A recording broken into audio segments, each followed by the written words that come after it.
When you think of cheating in the world of motorsport, things that come to mind immediately are Crashgate and Spygate in F1, Spingate in NASCAR, and then Kickgate, or what I call it in MotoGP. But what can sometimes go under the radar is rallying. With homogenized manufacturer efforts, industry giants are so invested in winning they're willing to loophole the rules.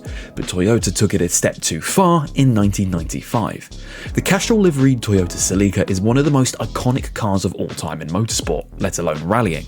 But their trick with a turbo inlet valve cost them all their points in 1995, and the constructor was banned from entering a factory effort in 1996.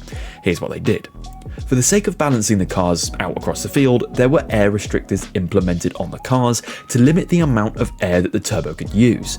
And at that time, the Toyota Celica ST205 that was being used wasn't as competitive as they would have liked. In fact, this specific model of Celica would only end up winning one rally in its time in the sport, so I mean it makes sense. Toyota engineered a system where the air restrictor could be entirely bypassed when the turbo was active, with specifically designed springs and clips to move the restrictor away from the turbo itself to entirely nullify the effect of reduced power. Then the ingenious part of the device is that when the FIA inspected the cars after the fact to make sure all the cars were abiding by the rules and, well, legal, there would be absolutely no evidence of the device whatsoever. This would, in theory, allow the Toyota to gulp 25% more air into the turbo, possibly adding as much as 50 horsepower in places, in a series that at the time cars were supposed to be limited to 300 horses. Red flags obviously went up when the Toyota would be next to another car on a stage, and would simply blast past their competitor.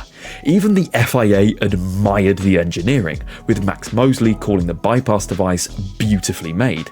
It may well be, but it was also objectively illegal, as the restrictor wasn't being abided by. Toyota wasn't allowed a factory entry into the WRC in 1996, and was disqualified from gaining any points in 1995, so they had to opt for regional rallying entries as well as customer entries in the WRC itself.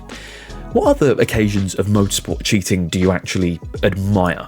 I can't lie, for me this is probably it.